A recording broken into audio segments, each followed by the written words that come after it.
Timnas Indonesia baru saja melewati fase yang sangat menyakitkan.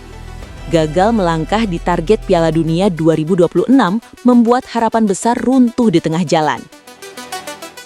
Namun, justru di titik terendah inilah perubahan besar mulai bergerak. Kedatangan pelatih baru Timnas Indonesia, John Hartman, bukan membawa janji manis atau kata-kata penghibur. Ia datang dengan satu pernyataan tegas. Jika ingin bersaing di level dunia, Indonesia membutuhkan pemain Tier 1 dan Tier 2, pemain yang terbiasa bermain di 5 liga top Eropa.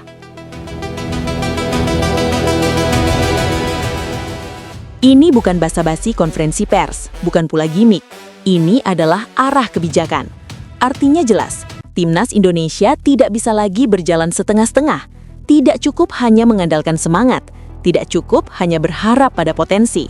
Jika ingin naik level, standar harus dinaikkan. Standarnya Eropa.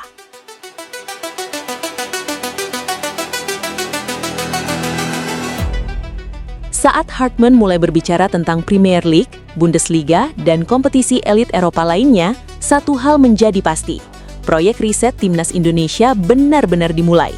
Dan jika rencana ini berjalan, jika pemain-pemain diaspora top tier benar-benar bergabung, wajah starting 11 Timnas Indonesia bisa berubah drastis.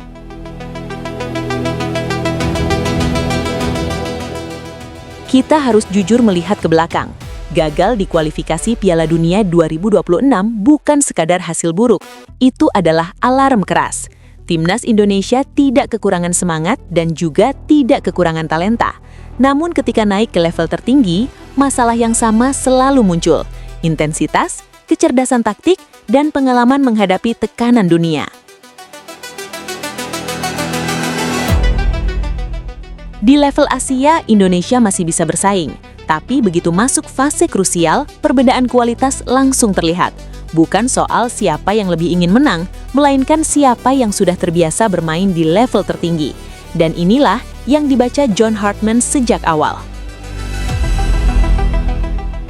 Hartman tidak datang untuk menyelamatkan satu turnamen. Ia datang dengan visi jangka panjang. Targetnya bukan Piala AFF, melainkan Piala Asia 2027 dan Piala Dunia 2030. Artinya, yang dibangun bukan tim instan, tetapi fondasi. Pengalamannya membawa Kanada ke Piala Dunia 2022 menjadi dasar filosofi tersebut.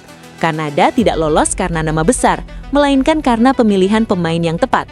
Pemain yang setiap pekan bermain di liga top Eropa, terbiasa dengan tempo cepat, tekanan tinggi, duel fisik, dan tuntutan taktik kompleks. Karena itu, Hartman tidak melihat paspor. Ia tidak peduli asal-usul. Naturalisasi, diaspora, atau pemain lokal, semuanya sama. Yang membedakan hanya satu hal, apakah mereka siap untuk panggung dunia atau tidak. Bukan berarti skuad saat ini buruk, tapi standar harus dinaikkan. Perbedaan antara wacana dan rencana nyata adalah aksi, dan disinilah langkah Hartman terasa berbeda. Ia memastikan akan langsung terbang ke Eropa pada akhir Januari atau awal Februari. Tujuannya jelas, menemui langsung para pemain diaspora inti, membangun komunikasi, mendengar kondisi mereka di klub, tekanan yang mereka hadapi, serta motivasi membela Indonesia. Namun misinya tidak berhenti di sana. Hartman juga akan memantau pemain-pemain diaspora lain yang selama ini belum tersentuh timnas. Pemain muda, pemain yang berkarir di liga elit, dan mereka yang siap naik level internasional. Ia tidak menunggu pemain datang, ia yang mendatangi mereka. Bahkan sebelum berangkat ke Eropa, Hartman sudah berkomunikasi dengan lebih dari 60 pemain sejak akhir 2025. Mulai dari pesan singkat hingga diskusi panjang dengan pemain senior. Artinya, riset timnas ini dimulai dari kepercayaan dan komunikasi, bukan sekadar latihan di lapangan. Dari sinilah nama-nama calon pemain diaspora mulai muncul. Ini bukan opini, bukan spekulasi. Data dan rekam jejak tidak bisa berbohong. Ada bek tengah Premier League bertipe ball playing defender, bek atletis yang terbiasa bermain di sistem pressing tinggi, hingga proyek jangka panjang bek muda yang sudah merasakan kerasnya sepak bola Inggris dan Bundesliga. Mayoritas profil yang dibidik memang pemain belakang Eropa, karena masalah utama timnas selama ini ada di struktur defensif. Dengan back-back ini, duel udara meningkat, build up dari belakang lebih rapi, dan garis pertahanan tinggi menjadi masuk akal.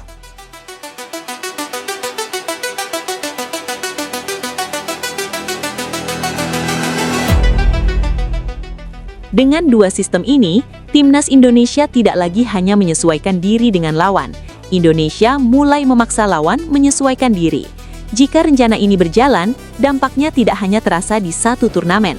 Level timnas akan naik, bukan lagi sekadar tim Asia Tenggara, tapi tim Asia yang siap bersaing di level elit.